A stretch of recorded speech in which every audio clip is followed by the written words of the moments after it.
Okay, अब हम लोग पढ़ेंगे ग्रेविटेशनल पोटेंशियल।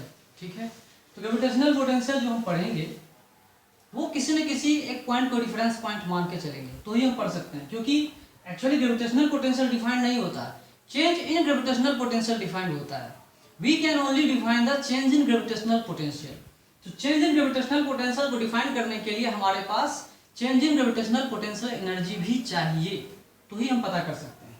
तो यहाँ देखिए, let U A and you be with the gravitational potential energy between when any mass m is at points a and b respectively। Okay, मान लो कि स्पेस में दो पॉइंट हैं,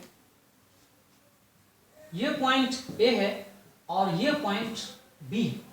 इस पॉइंट पर पोटेंशियल एनर्जी हमने ua बना दिया है और इस पे हमने बना दिया पोटेंशियल एनर्जी ub। ठीक है, दो एनर्जी हमने रखा है ना। यहाँ ग्रेविटेशनल पोटेंशियल एनर्जी ua है और यहाँ कितना है, ub है। ठीक है, When mass is at points, जब मास यहाँ पर था तब पोटेंशियल एनर्जी यहाँ थी, और वही मास जब यहाँ आ गया तो ग्रेविटेशनल पोटेंशियल एनर्जी यूवी आ गया। चेंज इन पोटेंशियल डेल्टा भी, या नहीं तो वी माइनस वी ए कितना होगा तो हम निकाल सकते हैं UB minus U A divided by mass है। चेंज इन पोटेंशियल एनर्जी, इसको हम डिफाइन कर सकते हैं only, we can define only change in potential is equal to क्या होगा, इसको डिफाइन करेंगे तो लिख सकते हैं इसको change in gravitational potential energy, इसको हम जीपीई बोलते हैं, शॉर्ट फॉर्म में क्या बोलते हैं, जीपीई बाय मास। जो मास है उसको, है ना, एक मास को एक पोटेंशियल से दूसरे पोटेंशियल पे ले जाते हैं तो चेंज इन पोटेंशियल पता करना है। मान लो ए पॉइंट पोटेंशियल ए है, वी ए है, और बी पॉइंट पर वी बी है, तो चेंज इन पोटेंशियल क्या होगा, ए से बी पर गए तो चेंज इन पोटेंशियल क्या होगा, that is equal to change in potential VB minus VA. ठीक है, चेंज इन पोटेंशियल इतना होगा, दैट इज इक्वल टू, इसको हम कितने बराबर मान सकते हैं, UB minus UA by m, इसको हम लोग इतना मान सकते हैं। ठीक है, देख लीजिए, समझ लीजिए। तो इसमें ग्रेविटेशनल पोटेंशियल को हम डिफाइन करते हैं, इसके लिए हमें ग्रेविटेशनल पोटेंशियल एनर्जी भी चाहिए, उसका चेंज चाहिए, डिवाइडेड बाय मास कर देंगे तो हम क्या पता कर सकते हैं, change in gravitational potential find कर सकते हैं। तो किसी पार्टिकुलर पॉइंट पे फाइंड करने के लिए हम किसी भी पॉइंट को, ए पॉइंट हो या बी पॉइंट हो, उस जगह पे पोटेंशियल एनर्जी को जीरो बना देंगे तो एक जनरल पॉइंट पे हम डिफाइन कर सकते हैं, कोई दिक्कत नहीं। मान लो कि ए पॉइंट पर potential energy is equal to zero आ रहा है, बी पॉइंट पे जीरो नहीं आ रहा है। ठीक है, वहां मान लेंगे कि पोटेंशियल एनर्जी क्या होगा, जीरो है। उसी पॉइंट पर ये भी मान लेंगे कि potential at that point is equal to zero. Reference point जो होता है ना, ये जो रिफरेंस पॉइंट होता है वो हमारे चॉइस के हिसाब से होता है, बाय आवर चॉइस, ये हमारे चॉइस के हिसाब से होता है। हम किसी भी पॉइंट को डिफरेंस मान सकते हैं। मान लो ए पे पोटेंशियल इक्वल टू जीरो है तो पोटेंशियल एनर्जी भी जीरो लिखेंगे। तो पोटेंशियल एट बी या जनरल पॉइंट पे आप क्या निकाल सकते हैं, potential at P will be defined as, क्या हम डिफाइन कर सकते हैं, potential at B that will be equal to क्या, potential energy at B divided by mass. तो एक तरह से ये भी हम कह सकते हैं potential energy at B that is equal to mass into potential at B, ये भी लिख सकते हैं, कोई दिक्कत नहीं है, ये भी लिख सकते हैं, कोई दिक्कत नहीं। मास इनटू पोटेंशियल, कैसा potential, gravitational potential. Electric field में क्या होता था, चार्ज इनटू इलेक्ट्रिक पोटेंशियल होता था, ग्रेविटेशनल फील्ड में क्या है, मास इनटू ग्रेविटेशनल पोटेंशियल। इस तरह से हम लोग लिख सकते हैं, कोई दिक्कत नहीं, दैट इज इक्वल टू क्या, ग्रेविटेशनल पोटेंशियल एनर्जी। आप देख लीजिए, समझ लीजिए, फिर हम लोग आगे चलेंगे।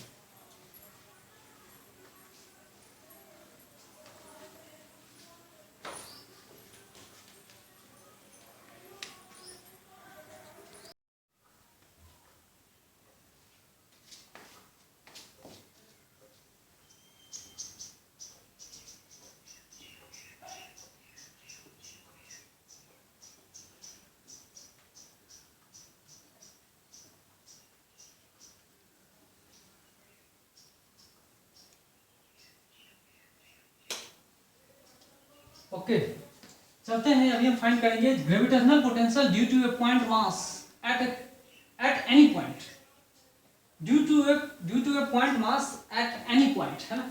किसी पॉइंट पे हमको फाइंड क्या करना है, ग्रेविटेशनल पोटेंशियल फाइंड करना है। तो सपोज दैट ए पॉइंट पे हमने कैपिटल एम मास रखा है, पी पॉइंट पे हमने स्मॉल एम रखा हुआ है ना, और हमें फाइंड करना है gravitational potential at this point. इस पॉइंट पे ग्रेविटेशनल पोटेंशियल फाइंड करने के लिए हम ये मान के चलेंगे कि mass of M is very very larger than small m. तो ही क्या होगा, इसके वजह से यहाँ पे फील्ड होगा या पोटेंशियल होगी, वो क्या होगा, मेजरेबल होगा। इसकी मास बहुत बहुत कम होनी चाहिए। आप टेस्ट मास भी कह सकते हैं इसको, हम टेस्ट मास कहेंगे इसको। तो इस जगह पे अगर हमको मास निकालना होगा, टेस्ट मास अगर हम यहाँ पे समझेंगे, इसको अगर हमने टेस्ट मास बना के रखा हुआ है तो होगा क्या, इसको अगर टेस्ट मास बना के रखा हुआ है, इस जगह हमको पोटेंशियल फाइंड करने के लिए आपको हमने डिफिनेशन बताया था change in potential. Change in potential defined as change in potential energy divided by mass, that mass, ठीक है, ये मैंने आपको बताया था। तो change in potential energy due to this mass, है ना। तो चेंज इन पोटेंशियल एनर्जी क्या क्या है, यहाँ पोटेंशियल एनर्जी यूपी है, और रेफरेंस पॉइंट को हमने इंफिनिटी बना रखा है कि potential energy at infinity equal to 0 and potential at infinity is equal to 0, है ना, ये भी हमने मान के चले हुए हैं। तो potential at infinity is equal to 0 होगा, potential at P is equal to how much, कितना होगा, पोटेंशियल एट पी कितना होगा। तो पोटेंशियल एनर्जी एट पी, तो कितना हमने लिखा था, potential energy minus capital G capital M small m divided by R, है ना। ये पोटेंशियल डिवाइड बाय मास है, मास हमने डिवाइड किया तो कितना है, minus G M by R, ठीक है, एम से एम कैंसिल हो गया, है ना। तो इतना हमने पोटेंशियल पता करना है, किसके वजह से, इस पॉइंट के वजह से। ये एक पॉइंट मास पार्टिकल है, ये पॉइंट मास है, इसकी मास कम हो सकती है, ज्यादा हो सकता है, लेकिन इससे बहुत ज्यादा होना चाहिए तो ही मेजरेबल हो सकता है, ठीक है।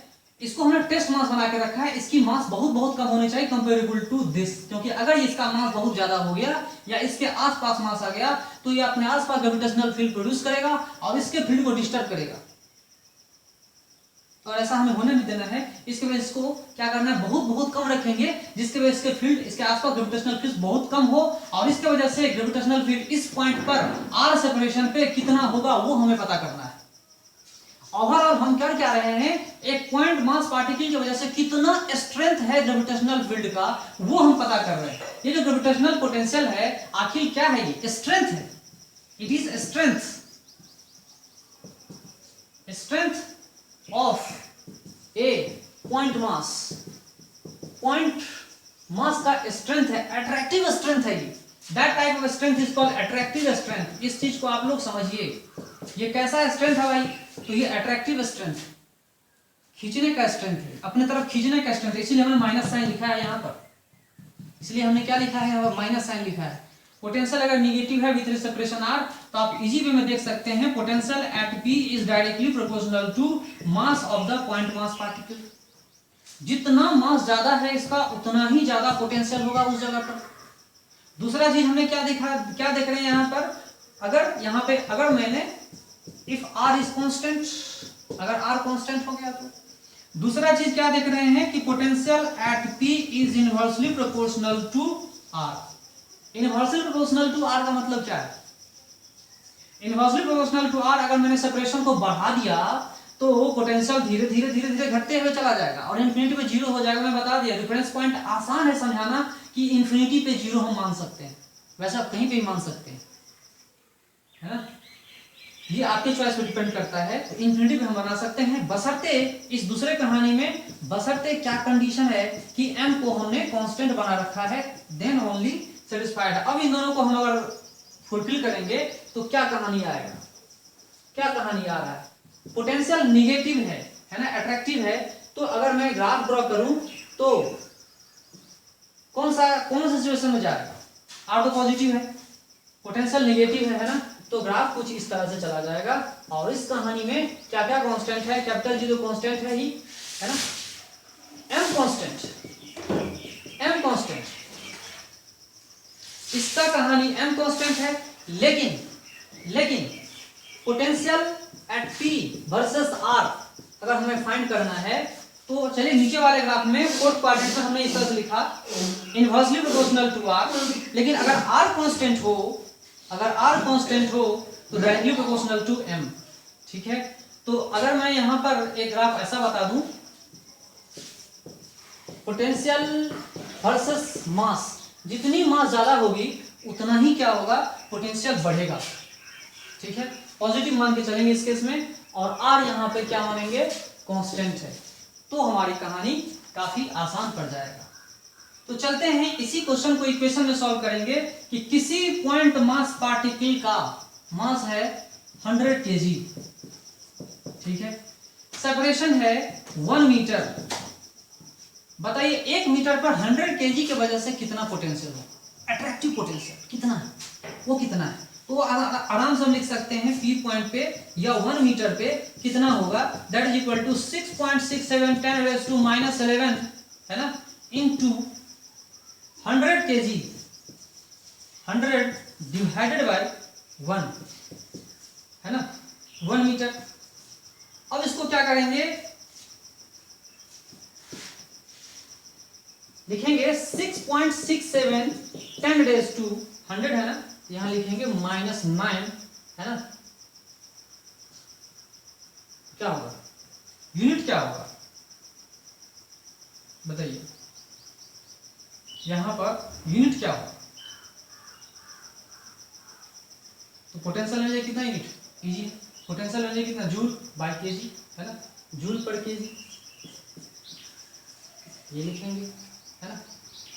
तो इस तरह से हम लोग समझ लिए, कोई दिक्कत नहीं है। हमने अभी निकाला gravitational potential due to a point mass at any point in space, space में कहीं पर कोई भी पॉइंट हो उस जगह है ना, r 1 मीटर पे। अगर मैं इसी क्वेश्चन को चेंज कर दूं, r के बदला हमने किसी पॉइंट पे बोला जिसका कोऑर्डिनेट है 2, 3, 4 जैसा कोऑर्डिनेट है, तो बताइए कि अब क्या होगा। तो पहले इसका डिस्टेंस निकालेंगे, ऑरिजिन से डिस्टेंस निकालेंगे, या नहीं तो 3, 4 है ना, ये 5 दे देते हैं, 5 निकालेंगे, डिस्टेंस निकाल सकते 3 square plus 4 square 5 square, sorry यहाँ पे लिख देते हैं, चलिए ठीक है, जो भी है आप यहाँ पे लिख सकते हैं 12 है ना, 3, 4 और 12, x is equal 12, y is equal to 3 and z is equal to 4। अब बताइए कितना होगा, तो r इज इक्वल टू कितना होगा 13, r इज इक्वल टू क्या होगा, सेपरेशन कितना होगा 13। तो इस पॉइंट पे हम पोटेंशियल निकाल सकते हैं किसी पॉइंट m के वजह से। ठीक है जी,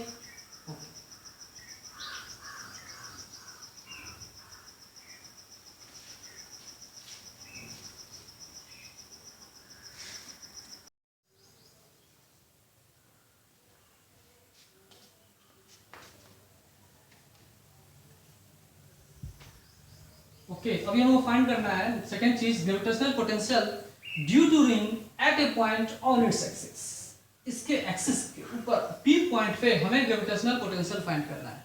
इससे पहले हमने पॉइंट मास पार्टिकल के वजह से, यहां मान लो पॉइंट मास है और इससे आर सेपरेशन दूर पे पोटेंशियल फाइंड करना है पी पॉइंट पे, हमने फाइंड किया था। यहां पर पोटेंशियल यही होगा, यहां पर पोटेंशियल यही होगा, यहां पर पोटेंशियल यही होगा। अगर हमने स्फीयर एक बनाया तो, अगर हमने स्फीयर बनाया तो हर जगह पोटेंशियल सेम है, तो ऐसे स्फीयर को हम इक्विपोटेंशियल सरफेस बोलते हैं। इसको क्या बोलते हैं, इक्विपोटेंशियल सरफेस, इक्विपोटेंशियल सरफेस है ना। और बहुत सारे सरफेसेस आ जाएंगे तो इक्विपोटेंशियल सरफेस हो जाएंगे। इक्विपोटेंशियल सरफेस जहां पे हर जगह पोटेंशियल क्या है, सेम, यहां पर पोटेंशियल यहां पर सब जगह क्या है, पोटेंशियल सेम है। तो इक्विपोटेंशियल सरफेसेस ऐसा सरफेस होते हैं, दो सरफेसेस 12th क्लास में पढ़ेंगे हम लोग इलेक्ट्रिक फील्ड में, दो surfaces eight which potential is same is called equipotential surfaces या इक्विपोटेंशियल सरफेस। ऐसा सरफेस जहां पे पोटेंशियल क्या होगा, सेम, हर एक पॉइंट पे सेम होगा, हर एक पॉइंट पे सेम पोटेंशियल है। तो यहाँ पे किसी पार्टिकल को यहाँ पे घुमाने में, एक ही सेपरेशन पे घुमाने में वर्क डन कितना होगा, 0, वर्क डन कितना होगा 0। इस मास की वजह से यहाँ पर देखिए फील्ड है ना, फील्ड किधर होगा, फोर्स किधर, अगर मैंने स्मॉल मास यहाँ रखा तो इसकी वजह से इधर फोर्स कर रहा है ना, और ये जो मूवमेंट हो रहा है डिस्प्लेसमेंट और परपेंडिकुलर दिस टाइप का है ना, इस वजह से भी वर्क डन क्या होगा 0। वर्क डन 0 क्यों होगा है? क्योंकि force is perpendicular to displacement, है ना। चलिए ये बात समझ में आ गया। एक और सरफेस हम ड्रॉ करें तो इक्विपोटेंट सरफेस R1, दूसरा करें तो R2, है ना। इस तरह से बहुत सारे सरफेसेस को हम ड्रॉ कर सकते हैं, कोई दिक्कत नहीं है। सारे के सारे कहलाएंगे आपको इक्विपोटेंट सरफेसेस, सब के सब इक्विपोटेंट सरफेसेस कहलाएंगे। आई बात समझ में? चलिए ये सब के सब इक्विपोटेंशियल सरफेसेस कहलाते हैं। ये हम इससे पहले पढ़ चुके हैं, कोई दिक्कत नहीं है। अब हमें क्या करना है? Gravitational potential due to a ring at a point on its axis. इसके एक्सिस पे कितना ग्रेविटेशनल पोटेंशियल होगा एक रिंग की वजह से, जिसका मास हमने बना रखा है, दे रखा है m, कैपिटल M, इसका रेडियस है कैपिटल A, और r सेपरेशन पे, सेंटर से r सेपरेशन दूरी पे p पॉइंट पर कितना पोटेंशियल होगा। We have to calculate the potential at p point. p point पे पोटेंशियल कितनी होगी? टोटल रिंग का मास कितना है m, p पॉइंट पे पोटेंशियल कितना होगा वो फाइंड करना है। तो जनरली ये समझे कि रिंग का पूरा मास डिस्ट्रीब्यूटेड है रिंग पे। ये क्या है भाई? ये एक रिंग है। कैसा रिंग है? यूनिफॉर्म रिंग है। यूनिफॉर्म रिंग का मतलब क्या? Mass is equally distributed, mass is equally distributed और uniformly distributed along its length. इसके लेंथ के अलोंग क्या है? मास इक्वली डिस्ट्रीब्यूटेड है, ठीक है। आर पॉइंट पे हमें पोटेंशियल फाइंड करना है। तो आर पॉइंट पे पोटेंशियल फाइंड करने के लिए हम लोग करेंगे क्या? क्या होगा इसके लिए? हम लोग क्या करेंगे? तो इसके लिए हमें क्या करना होगा? सबसे पहले आसान है समझना, पूरे मास को इंटीग्रेट करना होगा। पूरे मास को क्या करना होगा? इंटीग्रेट करना होगा। और पोटेंशियल एक स्केलर क्वांटिटी है, तो पूरे मास को हम आराम से ऐड कर सकते हैं। आराम से ऐड करके हम बता सकते हैं कि P पॉइंट पे ग्रेविटेशनल पोटेंशियल कितना है। आराम से कैलकुलेट कर सकते हैं, कोई दिक्कत नहीं, क्योंकि gravitational potential is scalar quantity. Scalar को हम ऐड कर सकते हैं, लाइक ए स्केलर हम ऐड कर सकते हैं, कोई दिक्कत नहीं है। तो मान लो कि यहां पर हमने एक डीएम मास माना, मास एलिमेंट, इसके वजह से यहां पर कितना पोटेंशियल होगा उसको फाइंड करने के लिए इसका इस पॉइंट से डिस्टेंस निकालना काफी जरूरी है। And that distance is equal to, Pythagoras theorem से अगर निकालेंगे, z इज इक्वल टू क्या होगा? a square plus r square root under, इतना आ जाएगा। तो अब अगर हम पोटेंशियल निकालना चाहेंगे तो क्या होगा? क्या पोटेंशियल होगा? डीएम मास ले लेते हैं।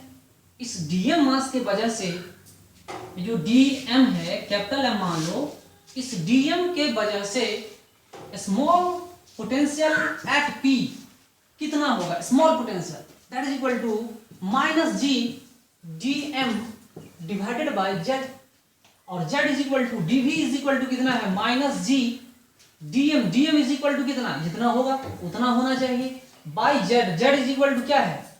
ए square plus R square root under. और पूरे को इंटीग्रेट करेंगे, पूरे को इंटीग्रेट करेंगे तो हमें पोटेंशियल पता चल जाएगा एट पी। पी पॉइंट पे पूरे रिंग के वजह से कितना होगा वो इंटीग्रेशन के बाद पता चलेगा। इसको इंटीग्रेट करेंगे, इंटीग्रेट करने के बाद क्या आया? Capital G capital M by A square plus R square root under, ये होगा। ये हमारे पास potential at any point P, R separation from the centre, ये हमने निकाल के रखा हुआ है। दिस इज द क्वांटिटी, इतना होगा, ठीक है। तो इस डेरिवेशन से आप क्या क्या समझते हैं? बहुत सारा स्पेशल केसेस हम बना सकते हैं। पहला केस हम ये समझेंगे, suppose if r is very very larger then a, अगर r जो है a से बहुत बहुत लार्ज हो जाए, बहुत बहुत लार्ज मतलब दूरी काफी दूरी हो जाएगी, तो ये रिंग क्या हो जाएगा? ये रिंग कन्वर्ट हो जाएगा एक पॉइंट मास पार्टिकल में। किसमें कन्वर्ट हो जाएगा? एक पॉइंट मास में। किसमें कन्वर्ट हो जाएगा? एक पॉइंट में कन्वर्ट हो जाएगा, पॉइंट मास में कन्वर्ट हो जाएगा, जिसका मास कितना है? Capital M। इसका पूरा मास क्या हो जाएगा? M, यहां पे कंसंट्रेट हो जाएगा। Then this ring will behave as a point mass, then this will behave as a point mass, है ना। देखिए क्या होगा। तो यहां पर हम देखते हैं कि यहां पर कितना होगा पोटेंशियल, क्या होगा? अगर मैंने बताया यहां पर तो पोटेंशियल कितनी होगी एट एनी पॉइंट P, या आर बहुत बहुत ज्यादा, अगर आर बहुत लार्ज हो रहा है एक वजह से, तो पॉइंट बन गया। ये पॉइंट की वजह से कितना होगा potential at any point R, है ना। आर सेपरेशन पे कितना होगा? That is equal to capital G capital M, और ए उड़ जाएगा, क्या होगा? आर। ये हमारा इक्वेशन हो गया। अब देख लीजिए, ओके। और इसके वजह से हमने एक स्पेशल केस बनाया, दूसरा स्पेशल क्या, अब ये पॉइंट मास पार्टिकल की वजह से होगा जो मैंने प्रीवियसली डिफाइन किया था। इसका मतलब हमारा सोचना क्या था, सही था। दूसरा चीज सोचिए, if A is very very larger than R, अगर रेडियस बहुत बड़ा हो, सेपरेशन बहुत कम हो, या नहीं तो ऐसा समझेंगे कि सेंटर पे कितना होगा, तो आर इज इक्वल टू 0, तो उस केस में पोटेंशियल एट सेंटर कितना होगा, आर इक्वल टू 0 पे कितना पोटेंशियल आ रहा है, that is equal to Gm/A। ठीक है, सेंटर पे इतना पोटेंशियल आ रहा है, 0 नहीं आ रहा है, पोटेंशियल इतना आ रहा है, माइनस Gm/A, सिर्फ रेडियस पे डिपेंड कर रहा है। ठीक है, देख लीजिए, इस वजह से आप बहुत सारे न्यूमेरिकल्स अगर सॉल्व करने होंगे तो आप आराम से क्वेश्चन सॉल्व कर सकते हो। आप आर को 1 मीटर दे देता हूं, फिर है 2 मीटर दे रहा हूं, फिर 6.67 मीटर दे रहा हूं, और मास को आप 10 kg मान लो। हर एक केस में, ऐसे केसेस में आप पोटेंशियल फाइंड कर लो। ठीक है जी, इस केस में पोटेंशियल फाइंड कर लो। इस सिचुएशन में भी मैं आपको वर्क दे रहा हूं, आप A is equal to 3 metre मान लो और R is equal to 4 metre मान लो।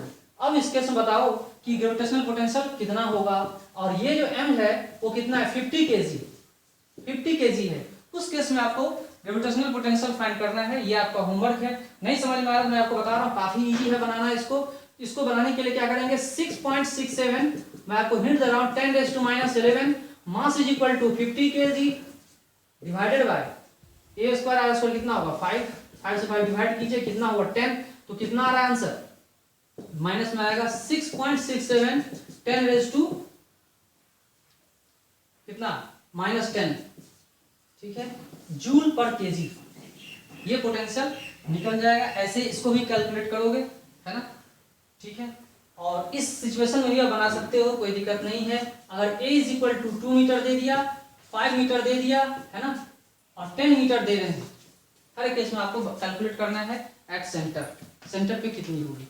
ओके।